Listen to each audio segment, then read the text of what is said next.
TII Item 423, March 25th, 2017, iOS 10.3, Beta 6 and 7, return of the iPad, and a special guest. Welcome to Today in iPhone. I like it a lot. Today in iPhone. Hey, Google! Oh, yeah. My beautiful iPhone, which I never have out of my hand and that I do everything with and has become an extension of who I am. This episode is sponsored by Away. Go to awaytravel.com/TII and enter promo code TII to save $20 off the best luggage you've ever owned. This episode is sponsored by Boll & Branch. Go right now to bollandbranch.com and use promo code TII to get $50 off the nicest sheets and cotton products you've ever owned. Welcome to the show. I'm your host, Rob, and you are listening to the Today in iOS podcast. Sorry, no music for this episode. I'm all out of music. Create an iOS device, so please send some in. I want to thank Talman for sending in the artwork for today's show. Talman wrote the following. Hi, Rob. Here is a picture composition I took at our nearby lake using the Pro Camera app. I use Snapseed, Cambird, and the Font Press apps to add the extra items that my sitting in the reeds for an hour couldn't capture naturally. Regards, Talman Murphy, Jr., Riverside, Alabama. Well, thanks, Talman, for sending in this artwork, which, folks, you can see Talman's artwork in the free TII app via the bonus button for episode 423 or at instagram.com/todayios, and this was a standalone post, the VIP section, and at facebook.com/todayios. If you have some artwork and or music you have created on your iOS device that you would like to share with the audience, please email it to me at todayios@gmail.com. And please make sure to include which app or apps you use to create said artwork and or music. One thing I would love to do this year, as I've mentioned before, is if you can get a picture of yourself in front of your local Apple store, take that picture or have someone take that picture of you, put the TII or Today in iOS branding on it, and also the city and state or country on the artwork saying which Apple store it is. And I would like to kick that off in April with the 10-year anniversary of the show. Make sure to get all of the Apple Store in there. And again, to add in the store location using an app like Over or one of the others out there. In this segment of How Wrong Were They, we have the following quote. It has been clear to me that Apple, over the long haul, stands very little chance against the Samsung behemoth. It's clear that Samsung will brute force its way into taking more and more market share from Apple, unquote. Ashra Essa, Seeking Alpha, 7th of November 2013. Brute force, Samsung. That might not end up as well as they had hoped. Just saying. No promo codes this week. If you are a dev or an iBook author, shame on you for not sending in the promo codes. Bad marketer are you. A quick reminder, if you are an app dev or an iBook author, email me if you want your app or iBook featured in the promo giveaway segment for free. We just need the 5 promo codes or more to give away. Simply email me at todayios@gmail.com. Please include a 60-second or less audio review of your app or iBook indicating you are the dev or author. Also, when you send in the promo codes, please make sure to let me know when they expire. On Monday, March 13th, Apple released iOS 10.3 Beta 6, 1 week after releasing Beta 5. If you're guessing I'm about to say no new features, just bug fixes and optimization for this version, you would be correct. And Apple on March 14th released watchOS 3.2 Beta 6 to devs as well as tvOS 10.2 Beta 6, and yep, both were bug fixes and optimizations. Then on Thursday, March 16th, just 3 days after Beta 6 was released for iOS 10.3, Beta 7 was released. Nothing changed, and even the changelog was identical to Beta 6. This might mean Apple is very, very close to releasing iOS 10.3 Goldmaster. Most likely, it will be released in the next 2 weeks, more than likely before the next episode. Then on March 20th, Apple released watchOS 3.2 Beta 7, a little less than a week after Beta 6. Again, all about bug fixes and optimizations. No Beta 7 for tvOS. Guess it was not as buggy. Right now, most signs are pointing to the Goldmaster being released to the public within the next 2 weeks, again, if not sooner. On Tuesday, March 21st, I received this email. Hi, Rob. Just a heads up. I tried to log into the Apple Store and got this landing page showing the Apple Store is down. Not sure how long this has been down, but it looks like Apple is about to announce something big. Best regards, Todd Clark, Sydney, Australia. Well, thanks, Todd. On the last episode, 422, I said the following with regards to rumors of a spring event to announce new iPads. Quote, it is possible there will be a spring event. It sure would be nice to talk about something other than iPhone 8 rumors for a while. In the past, we get some leaks about products for an event, pictures of products, something. This time, nothing yet. So either what will be at the spring event, it looks identical in fit and finish to the current product, or we are looking at late April best case for an event, which leads into the other thing. If they are identical, fit and finish, does Apple even bother doing an event and just maybe update specs quietly? Unquote. Well, it was the latter, because on March 21st, Apple quietly released updates to iPads and other products in the Apple Store. To start with, the iPad Air 2 was replaced with the iPad. Yep, back to the original name. It is 9.7 inches. It is bumped up to the A9 chip from the A8X, and it has a brighter display. Apple also changed the pricing. The iPad Air 2 was $399. The iPad is just $329 for the 32 is too small gigabyte version, and $429 for the 128 is the right size gigabyte version. Both just Wi-Fi. Tack another $130 to those prices if you want cellular versions. The new iPad launched on March 24th for orders, so you can order them now with delivery starting next week. Countries where this was available on the 24th include Australia, Canada, China, France, Germany, Hong Kong, Italy, Japan, Netherlands, Spain, Sweden, Switzerland, and the UK. Then in April, Denmark, India, Mexico, Norway, Russia, Turkey, and other countries will be blessed with the new iPad, and Brazil and Taiwan and others will follow along in May. The iPad Mini 4 received a bump in storage. The old 32 not enough gigabyte version, well, Apple agreed, and now the smallest size for the Mini 4 is 128 gig, and Apple kept the pricing at $399. Tack $130 on to that if you want to get cellular. If you're keeping track at home, yes, that means the new lowest cost version of any iPad is the iPad at $329 for the 32 not enough gigabyte version. So what are the differences between the iPad and the 9.7-inch iPad Pro? First, you cannot get the iPad in rose gold. That is only for the 9.7-inch iPad Pro.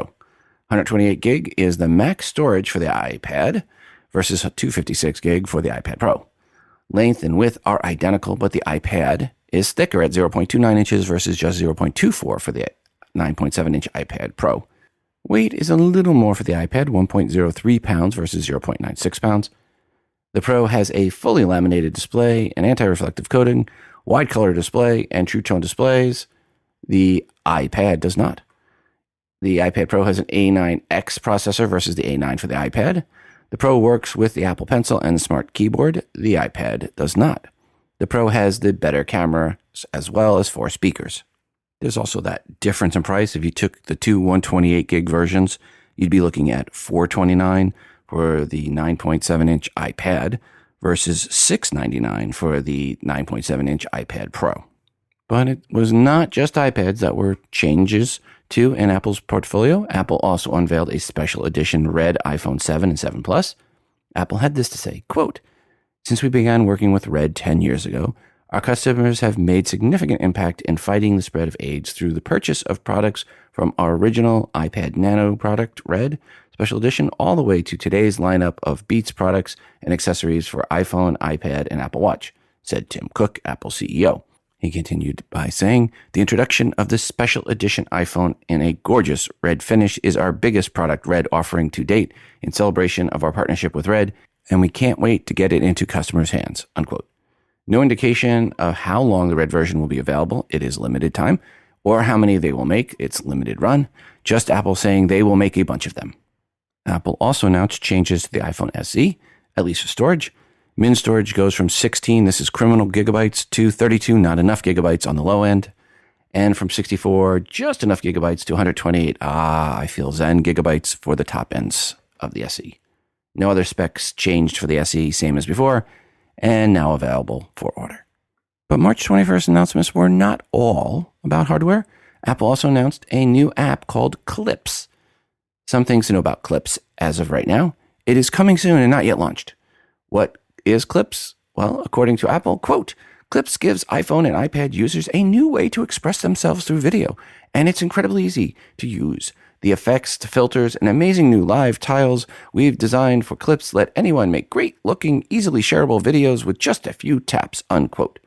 Apple says on the site, apple.com/clips, that is, that, quote, "Clips recognizes who's in your videos and makes smart suggestions for sharing. Just tap a name to send your video using messages, or post to your favorite platform, Instagram, Facebook, YouTube, and Vimeo," unquote. If this sounds like Clips is here to help make social videos you can share on other social video sites? Yes, that is it in a nutshell. Apple does this by, quote, borrowing, unquote, some features from Snapchat, Instagram, Vine, Prism, iMovie, and Quickie. The Clips app has its own camera interface. You can shoot or upload single video clips up to 30 minutes long, and the final video's total runtime can be 60 minutes. So it's not just short clips. These can be full-on long video podcasts. There seems to be a bunch of features, and once we can get our hands on it, we will go over it in much more detail. You do need iOS 10.3 for Clips, and Apple hinted it would be available in early April, which means that iOS 10.3 needs to be out in early April. And if you go by Apple parlance, that means April 14th or earlier. Apple also announced new silicone and leather case colors for the iPhone 7 and 7 Plus, as well as a new case for the iPhone SE. The three colors for the silicone cases are Azure, which is blue, Camellia, which is light red, almost pink, and Pebble, which is tan.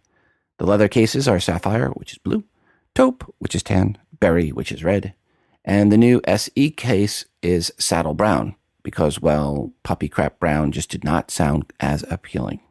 Apple also released new Apple Watch bands. Quote, the new collection of bands includes Sport in Pebble, Azure, and Camellia, Woven Nylon in Berry, Tahoe Blue, Orange, Red, Pollen, and Midnight Blue, Classic Buckle with new buckle design in Sapphire, Berry, and Taupe, unquote. Yeah, I know. You need to pause the show to go order one. I'll wait for you to get back. Okay, great. I hope the pollen woven nylon band was not sold out for you. Apple also released iTunes 12.6 with cross-device movie rental access, which means you can start watching a movie you rented on one device and finish it on another device. And if you're saying right now, hey, wait, why could we not do that before? And could we not do that before? Well, you would not be alone. But apparently, that was not possible before. But it is now, or at least it will be when iOS 10.3 is released, as it sounds like that is required for this function to work. Okay, but it was not all Apple giveth, Apple also taketh away, as in the iPad Mini 2 is no longer available. Overall, the 21st was a busy day for Apple, but at the same time, a quiet day, as these were all rolled out with PRs and website updates, but not with a live event. We are happy to have Away sponsoring us again. To save $20 on the best luggage, go to awaytravel.com/TII and use promo code TII. Away sent me their carry-on bag earlier last year, and as I said before, I love it. It has a 10,000 milliamp hour battery pack built in that will charge your iPhone 6 or 7 5 times. The best part is you can be charging it as you're walking through the airport or waiting online or walking around a conference hall like I was doing. Speaking of which, I was in San Diego this past week at Social Media Marketing World and was very grateful to have my Away bag and the security of the battery backup. The last day of the conference, you see a lot of people with their bags. Some are rather ratty looking bags, but not mine. The Away bag looks great and rolls great, very smooth. It meets one of my key requirements in a bag, wheels under all four corners, and they swivel 360, making it really easy to get down the aisle and smooth flow in the airport and around a conference hall. And it has double wheels under each corner, something I really like. It's lightweight and very, very durable and comes with a lifetime warranty. If anything breaks, they will fix it or replace it for you for life. And there's a 100-day trial. If it's not for you, just return it for a full refund, no questions asked. I love it when companies stand behind the products like that. The Away bag comes with a charging cord, comes in a really nice laundry bag, which I used again on this trip. And on the inside of the bag, there's a bag for your shoes as well, so you don't get everything else dirty. They really looked at all the details in making the best carry-on bag I've ever owned or seen. Even the shipping box has nice Away travel artwork on the inside. Very, very Apple-ish. In addition to the original carry-on, they just added a second, slightly larger carry-on, and they also have a mid-size and larger check bags, but only the carry-on bags have the battery pack. They come in 9 colors as well, so there's definitely one to match your style. To save $20, go to awaytravel.com/TII and use promo code TII. Again, awaytravel.com/TII and use promo code TII to save $20. Don't be that person with the ratty-looking bag on the last day of the conference. Hi, Rob. On your last podcast, I don't have the number in front of me. I haven't listened to your newest one yet. So the one before that one, somebody had called in wondering they had switched from AT&T to Verizon, and they was receiving all the call history from their wife's iPhone.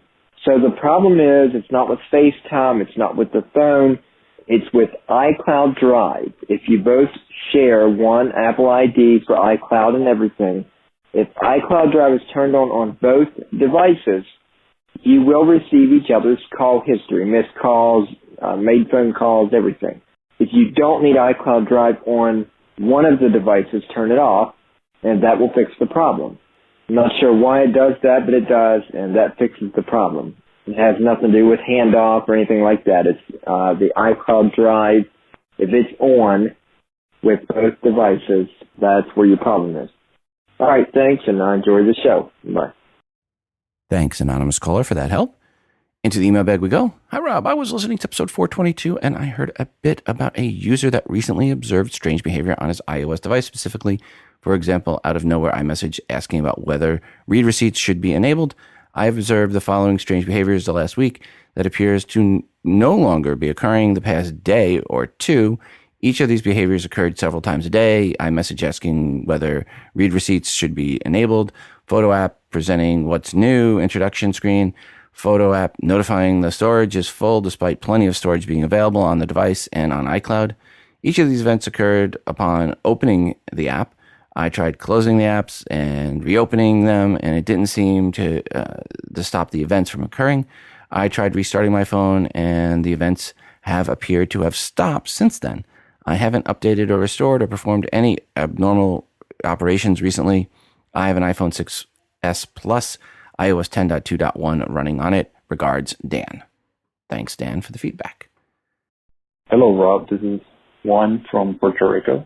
I wanted to tell you that I had the same problem as Mark, where my iPhone started to reset all the apps.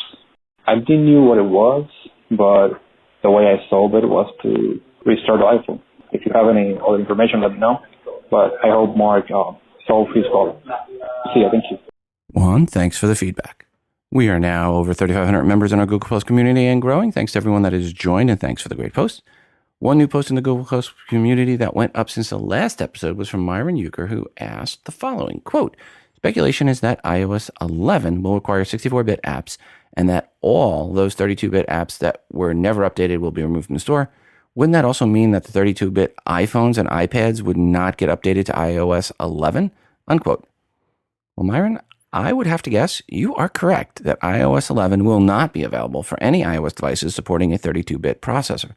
That means if you have an iPhone 5 or 5C or the 4th gen iPad, you are likely at the end of the line with iOS 10.3 as far as updates go. Those would be the only devices running iOS 10.x that would not make the move to iOS 11, as those are the only 32-bit iOS devices running iOS 10.x. All others are already 64-bit, so really not surprising on those not getting updated, as most iOS major updates leave behind a few devices.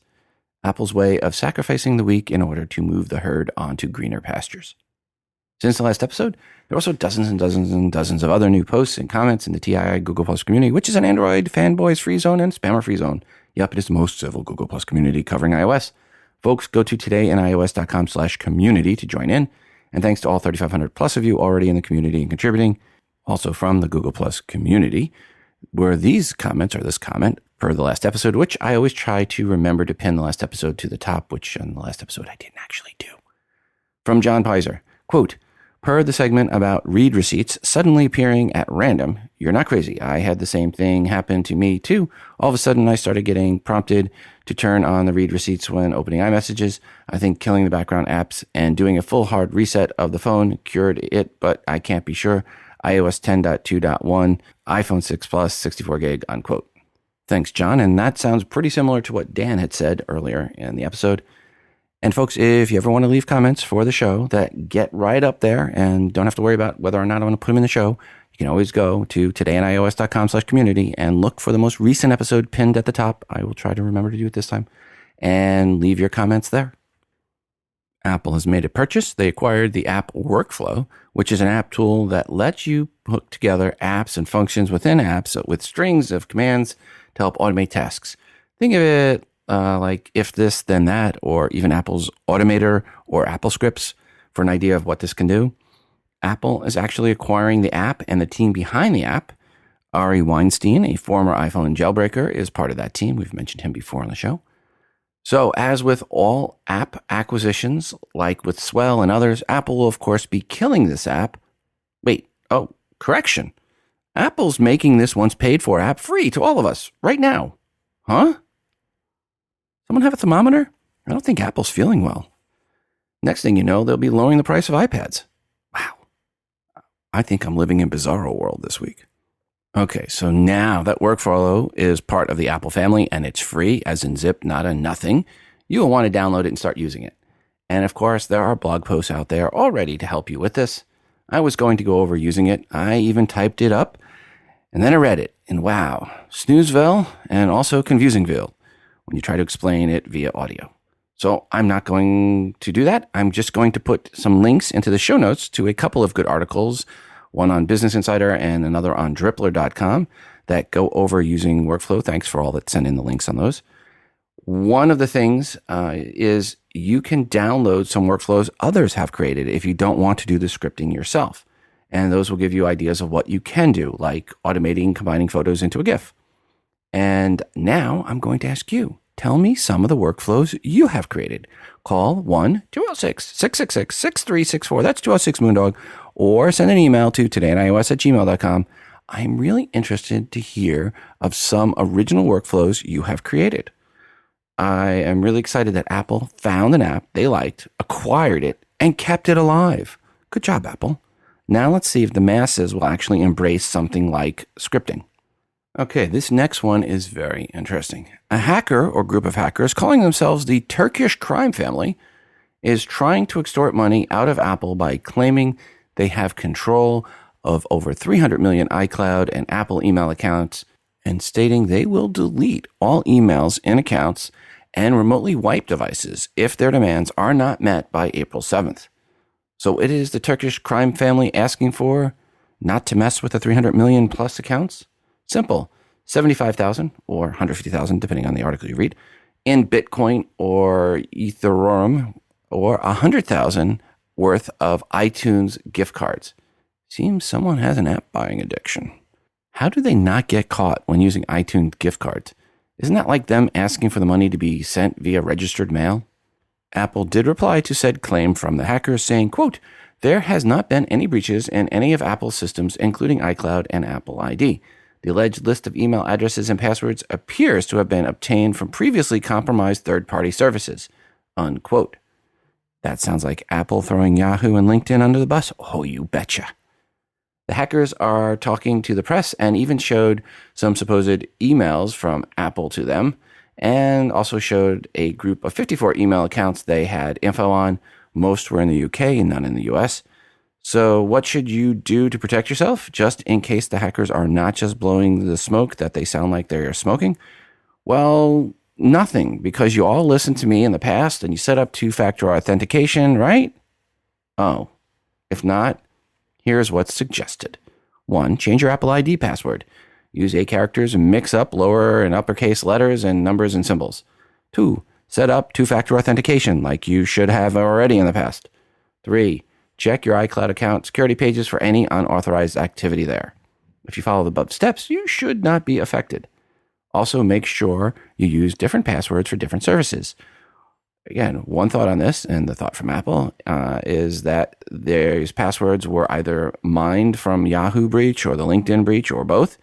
In any case, if you have one password you use for multiple sites, you greatly increase your risk for being hacked. So don't do that. Finally, one thing you should definitely not do is click on any link from any emails claiming to come from Apple saying that your account was hacked or part of this compromise. Maybe, just maybe, these hackers are smarter than we're giving them credit for, and they did this PR to push out there and get the word out about them having the account info to get everybody paranoid. And then they go and send out phishing emails asking people to click this link to log into their account to update the info before your account is wiped out. If they do that, then it is more than a couple of 13-year-olds hoping to go on an iTunes gift card spending spree. It's some pretty smart hackers, so be careful of that. This could very well be a setup for a phishing scam. In other words, tell your mother, tell your father, tell your wife, significant other, husband, whoever's the non-techie that you know that has an iOS device, don't click on any emails coming from supposedly Apple in the next few weeks saying that their account was compromised. Sticking with the security thing, there was another round of WikiLeaks documents, and Apple replied quickly to the latest round saying, quote, "We have preliminarily assessed the WikiLeaks disclosures from this morning. Based on our initial analysis, the alleged iPhone vulnerabilities affected the iPhone 3G only and was fixed in 2009 when the iPhone 3GS was released. Additionally, our preliminary assessment shows that alleged Mac vulnerabilities were previously fixed on all Macs launched after 2013. We have not negotiated with WikiLeaks for any information. We have given them instructions to submit any information they wish through our normal process under our standard terms. Thus far, we have not received any information from them that isn't in the public domain. We are tireless defenders of our users' security and privacy. We do not condone theft or coordinate with those that threaten to harm our users," unquote. The new WikiLeaks documents, part of an ongoing Vault 7 leak focusing on the US CIA, were released by WikiLeaks this past week.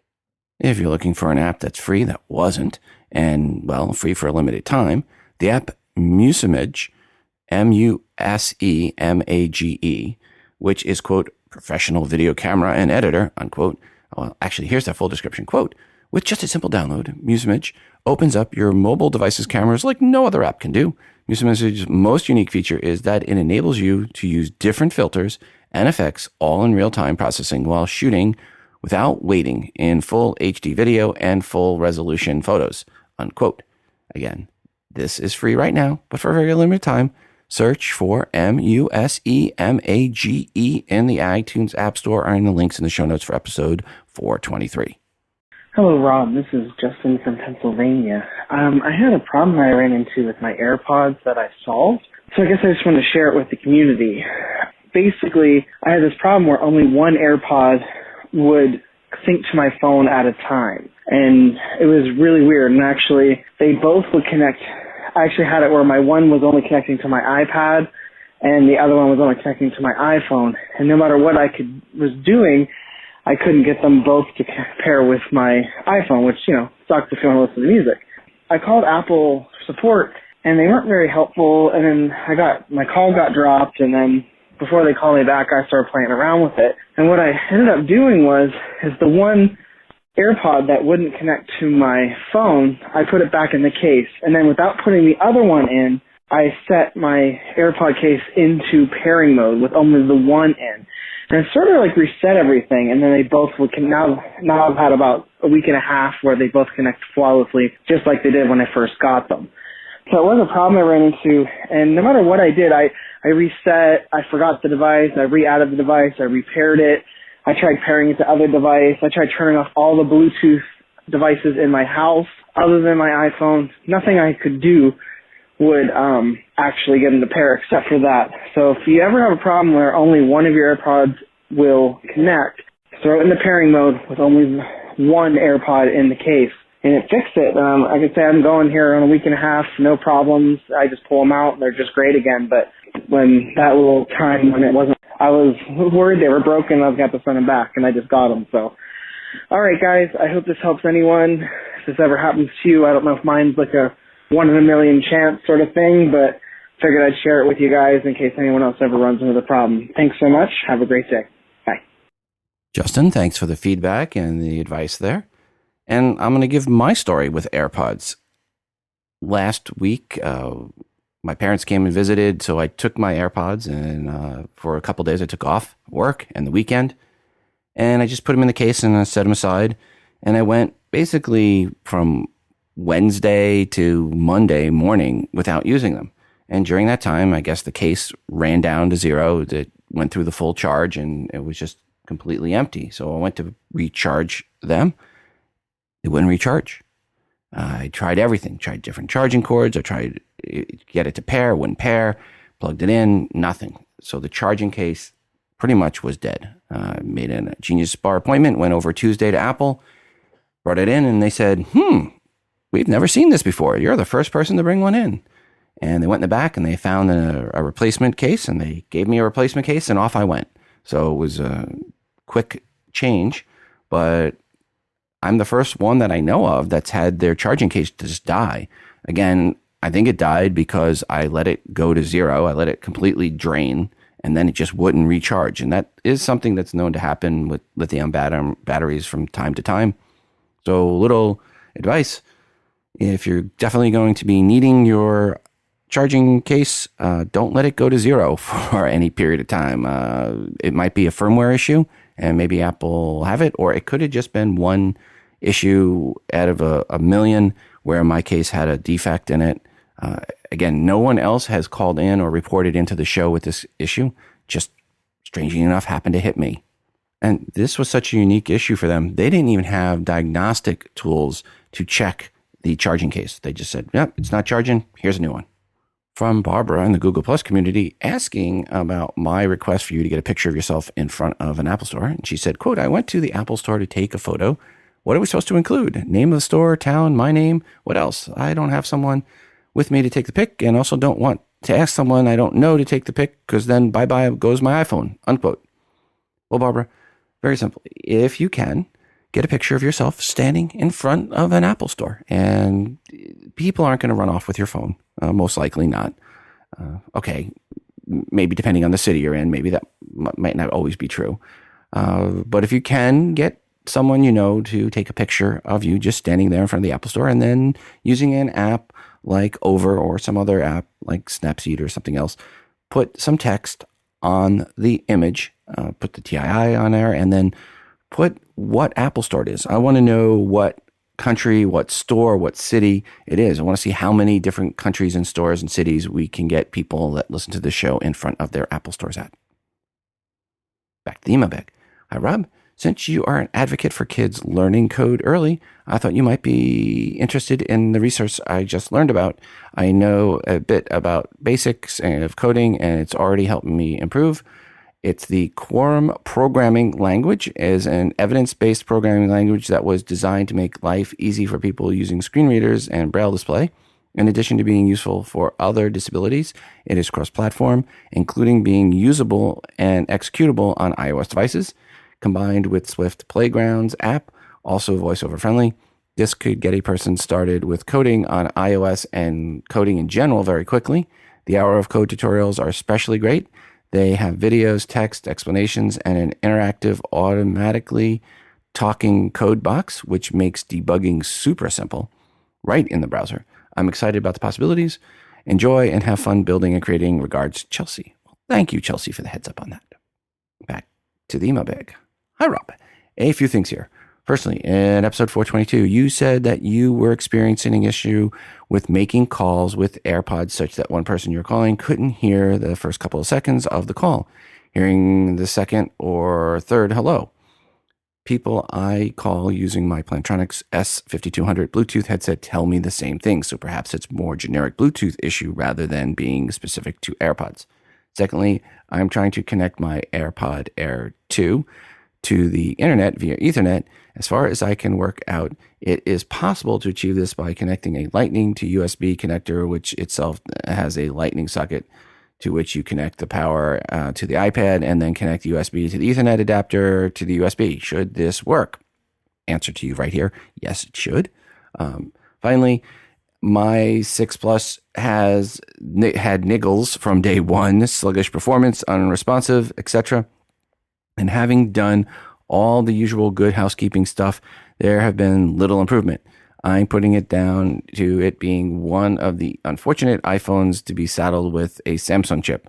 I suppose I should be grateful that it hasn't burst into flames. Anyway, I cannot now update the AccuWeather app into it over the air, although I can do this with my iPhone 5S, and a friend can do it with the iPhone 7.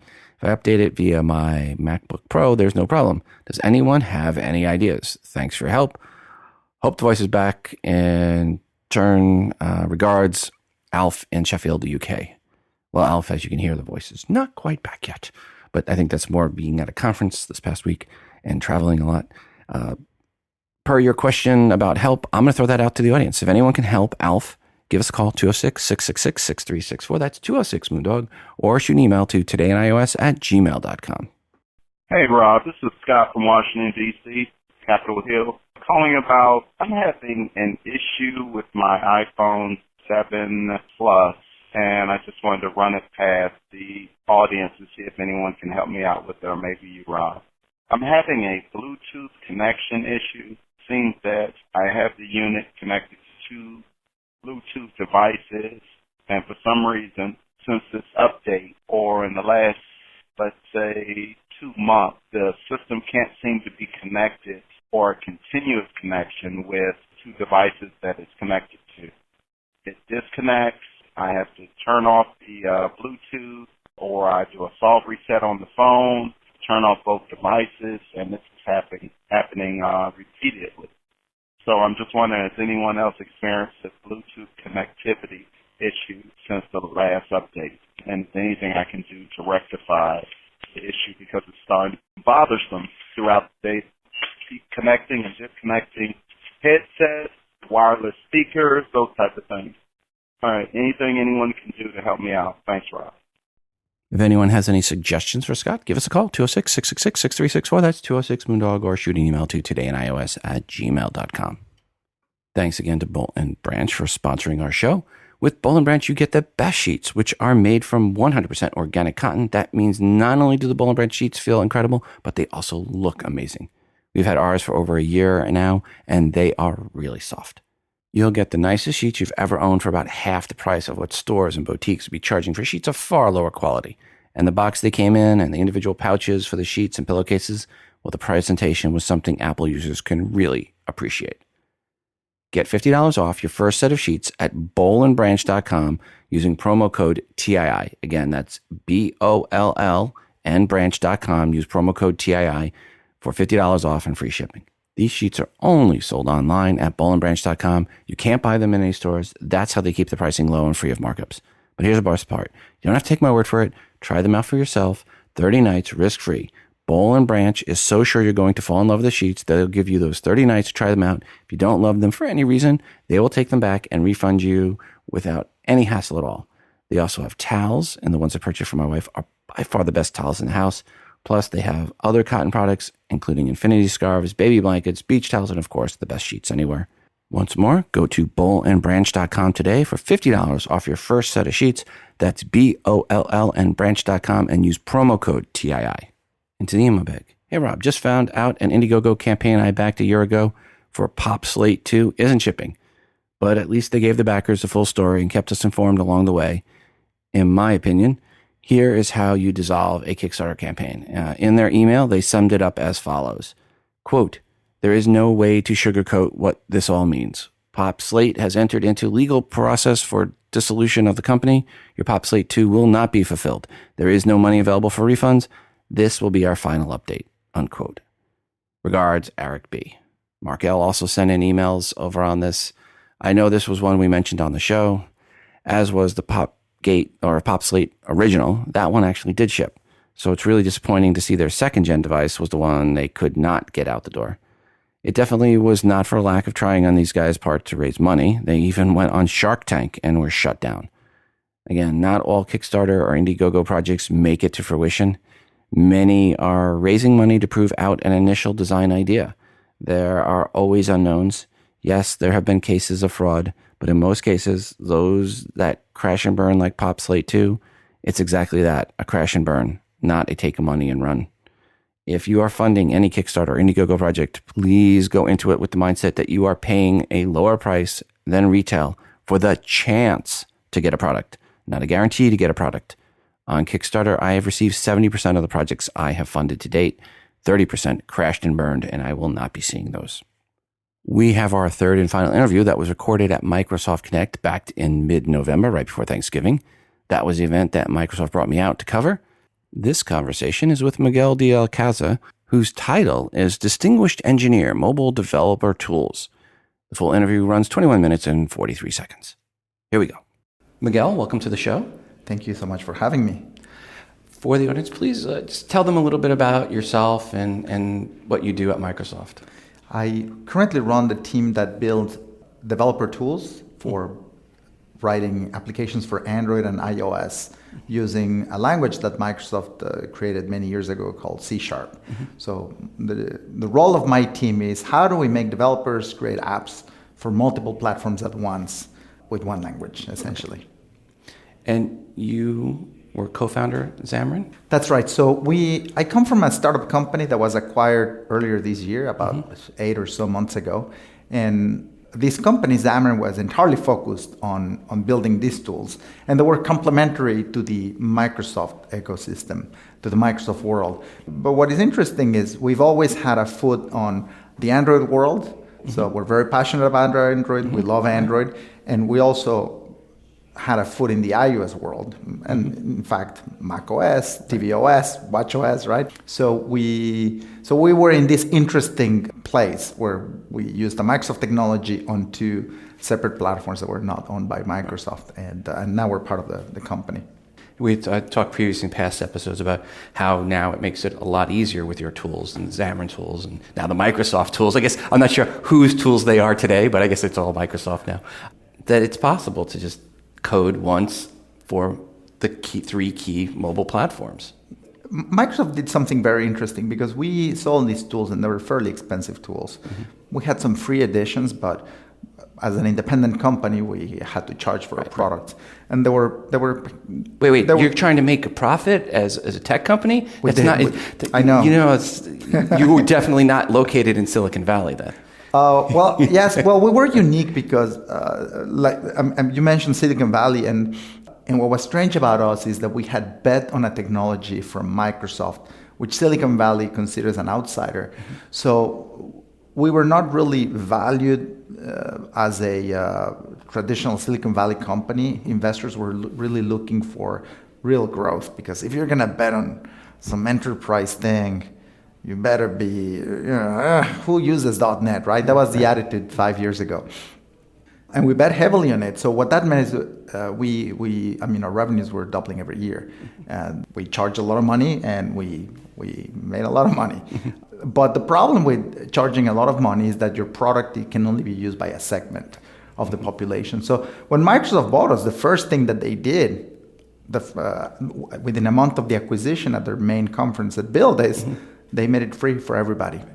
So not only they made it free, they said, we're also going to open source it. So they gave away all of the technology that we had built, and essentially it's reached everybody now. So it's good. It's good that now we're essentially being funded by the larger Azure goals. Right. I've had a few listeners that have been to different Xamarin events and are using the tools and are very happy with it. Very, very happy. Well, I'm happy to hear that. I was looking through your bio. You also started another company in 1999, Ximian? Yeah. So what's with you and X's? Well, so the story really, it's lack of imagination. I'll tell you what happened is I started this other company with Nat Friedman, my co-founder. We've known each other since 1997. And we started this company in 1999 with the goal was we were good friends and we wanted to have a company together. And we had this romantic idea that we would work in Paris, right? This, we had just read Hemingway's Movable Feast. And this is how we envisioned software development to be, doing it at a cafe in Paris. And so that's how we started the company. And then the reality. Did you meet in Paris, or did you? No, we met online it was called the LinuxNet. It was an IRC network. You might not recall this, but it was. It was I go back to dial-up 300 baud modem BBS days. Right. So it was an IRC network back in 1995 or 1995, where plenty of the Linux kernel development was taking place. And he was involved, I was involved, other people were involved. And at one point, he did an internship at Silicon Graphics and then did an internship at Microsoft. And we met in person in 1997 when he was doing his internship at Microsoft. I was actually interviewing at the time. And a couple of years later, we decided to launch a company. We're good friends. We kept seeing each other after that on vacations and conferences. So we decided that we're going to start a company in Paris, and then we learned that it was complicated to set up a startup in Paris and get funding and laws. And So we ended up in Boston, to make a long story short. So that was my previous company, Zimi, and it was focused entirely on the Linux desktop. Okay. At the time, the idea was the Linux desktop is going to be very successful, and that company built management tools for Linux desktops. Okay. And it got acquired for that management piece. Okay. So the Linux desktop... Who acquired it? Do you mind me asking? Novell. Okay. Novell. So we spent many years at Novell. We developed the mono technology at Novell, and then this became Xamarin. Mm-hmm. But back to the name, the challenge is find a domain that is available. Mm-hmm. Naming was a big fight among all the employees. What should we call ourselves? It was a long and painful route. So one name is like Zimi, and that's like a monkey. Just put an X in front. Let's get it over with. And that's the same thing with Xamarin. If you notice, Xamarin is actually also another monkey, and we just slapped an X in there. Okay. Now, when you were up talking today, the big news, for at least my audience, it would be Visual Studios for Mac. That was surprising, I guess, based on past history where, people are saying, no, it'll never happen, and now it's happened. And native for Mac. Right. So we're bringing, essentially, the Visual Studio experience to the Mac. Mm-hmm. And Visual Studio has always had a great reputation as a development environment that is friendly, it's very powerful, very advanced features, and we are essentially bringing it to the Mac. But we're bringing it to the Mac on the Mac terms, right? So it is not we're not porting the UI, we're not porting the same idiom. So in fact, when you start using Visual Studio for Mac, you'll notice that all the key bindings are macOS key bindings, and that we follow the Mac convention. So if you're coming from Visual Studio for Windows to the Mac, it's like, well, this is not the same thing. It's an app built from the ground up to be a Mac app, and the artwork, I think we did over 6,000 icons on every possible scale. So it works on Retina display, non-Retina display, high intensity, low intensity for accessibility, dark and light. So it was a lot of work, but I think it shows. It's a beautiful app, and it's our first preview. So it's not the end goal. It's our first take, and we already got some feedback. We would like this. We would like that. Please do these other things. So we're going to be doing that. Right. And I know you mentioned that it's available now if you already were a subscriber of Visual Studios, and if you weren't, it's available for a free preview. That's right. And that is today? That is today. Okay. Today, by the way, was November 16th, November 16th, yeah. So the IDE has been available since November 16th, if you can remember. Right. That was a long time ago, before Thanksgiving. For a new developer or someone looking to get into development, why would they choose Studios, Visual Studios? Why would they choose that over other tools that are out there? Say, obviously, Swift is going to be one if they're on the Mac. I think what is very interesting to me is that the world is multicultural and very heterogeneous. And it goes up, and culturally goes up all the way to Scott Guthrie, which is my boss's boss. And I think that this idea of this multicultural world comes from the fact that he's a web guy.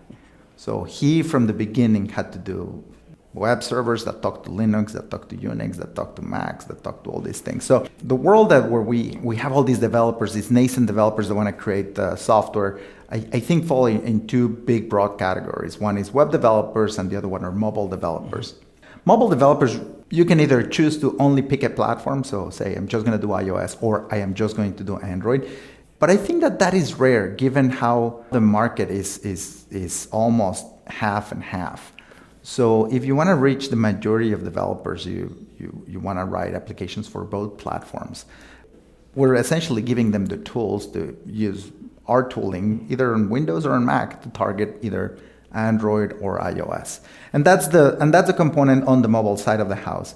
The other component is web developers, and we are giving them tools that fit very well within the ecosystem that we're giving them right now for Android and iOS, which is .NET Core on the server.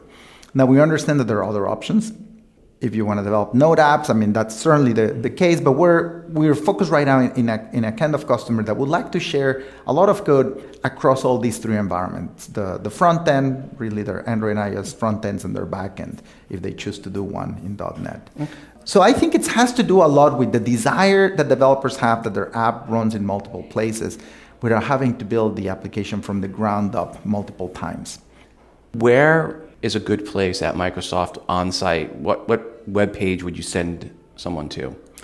To get started on mobile development, I would just start with Xamarin.com. Okay. And that is our portal where we show people how to build mobile applications.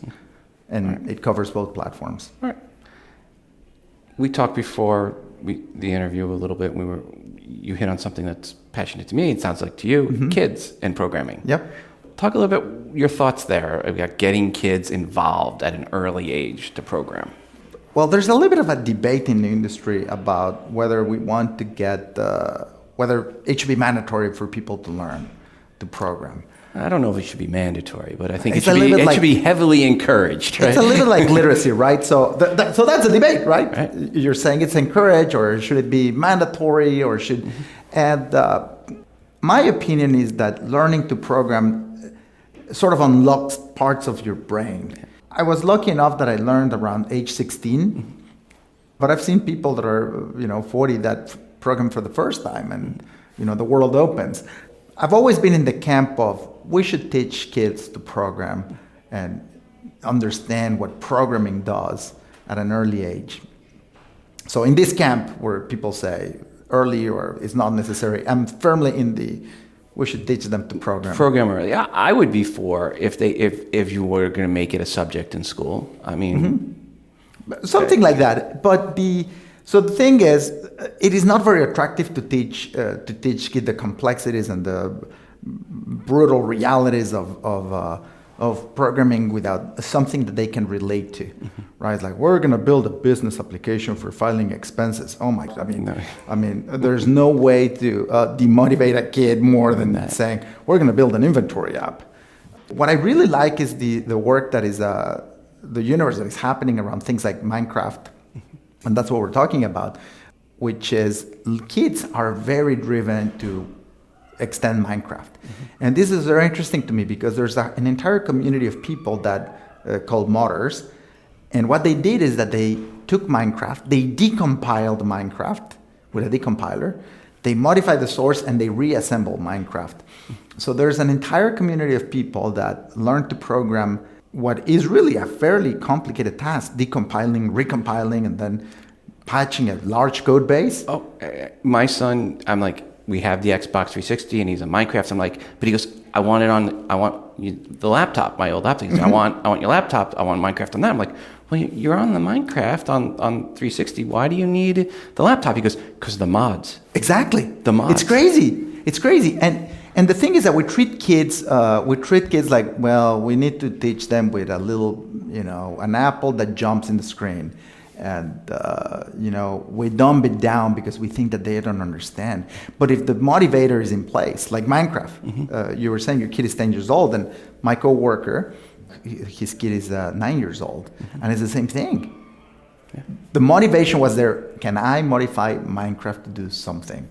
So they went and learned this fairly complicated process, and they go and learn Java, right?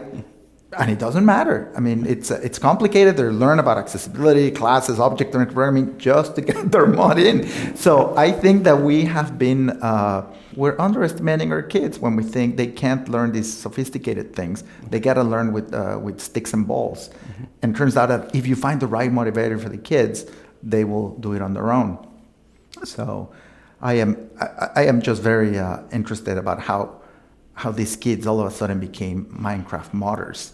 And they Googled the recipes and they found a YouTube video that explains how to do it, and they pick it up very quickly. I am interested in just how that is happening with kids. Okay. We're working with the Minecraft team in making it possible to take an off-the-shelf Minecraft and start extending Minecraft. Well, I mean, the best way to learn to program is to hack something. Yeah. I mean, I learned how to program way back when. They didn't have anyone teaching us at school, but we had a pet, and we had a couple programs, and one of them was Snake. And me and a couple of kids, we would go in and we'd look at the basic language, and we'd take a line of code out. What happened? And that's how we learned how, this does this and this does that. Well, I'm glad that you mentioned that, because one of the things that we launched today, although it didn't get a lot of airtime during the presentation, I think it was almost a footnote, was our workbook technology. And it's an interacting environment that continuously evaluates what you type.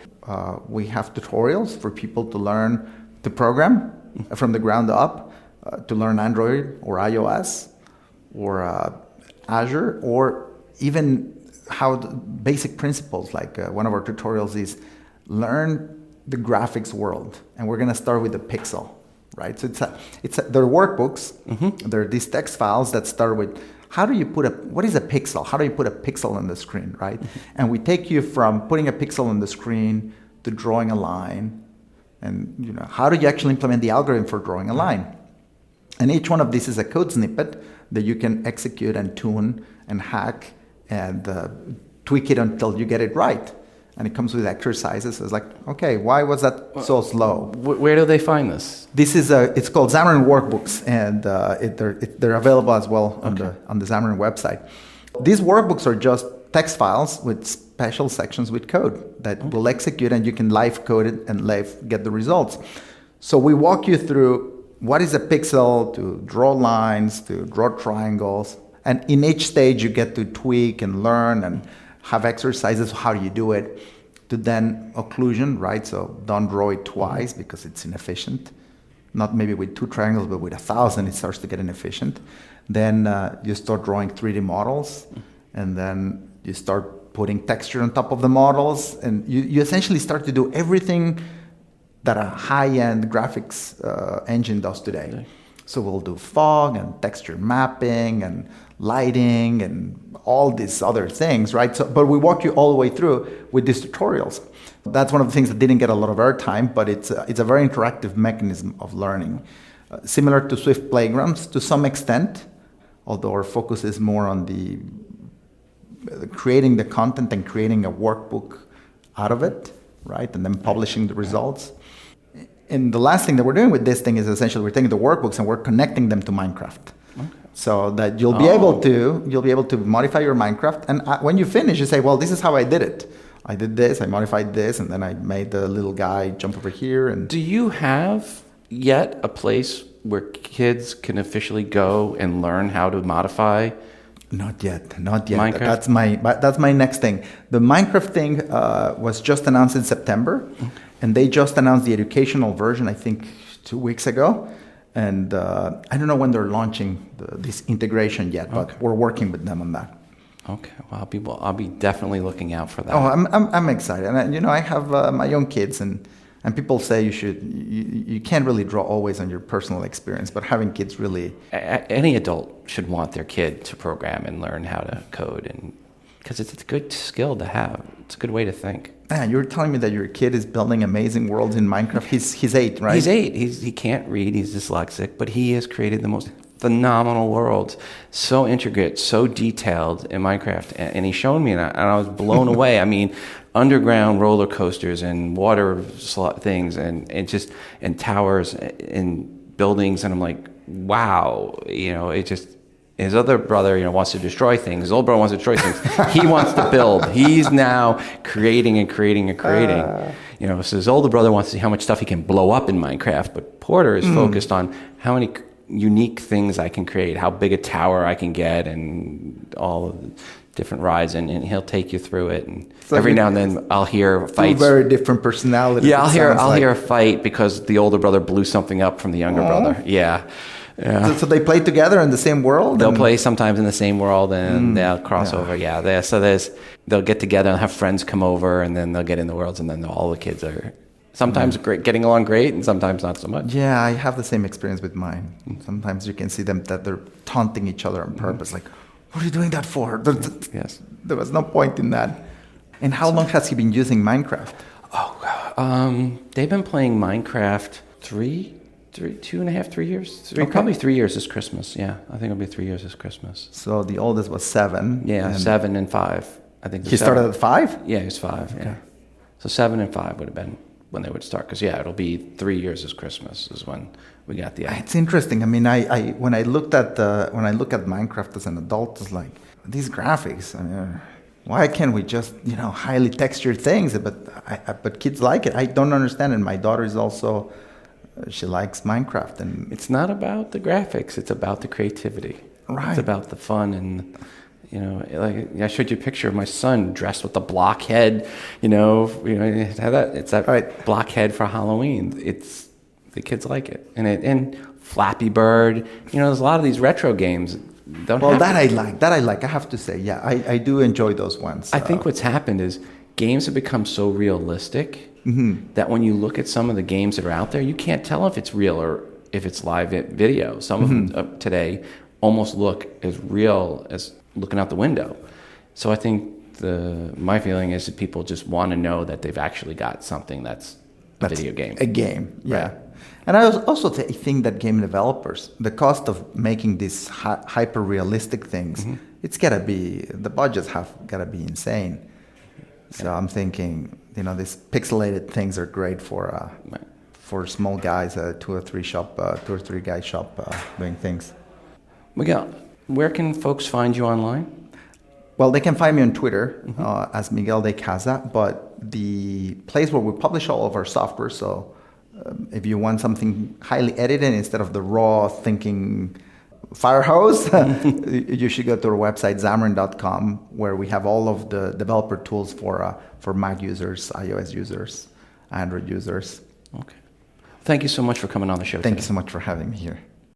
Thanks again to Microsoft for sending me out to Microsoft Connect and for Miguel for coming on the show. If you want to learn more about Xamarin, go to xamarin.com, Xamarin.com. You can learn more about what we talked about in that interview. This week's suggestion for Ask Siri comes from Andreas G. Andreas, thank you for the idea. Talk like a pirate. Careful waving that hook around. He could put an eye out. Talk like a pirate. What do you want me to say, you scurvy bilge rat? Sorry, Robert. Pirates aren't very polite. Talk like a pirate.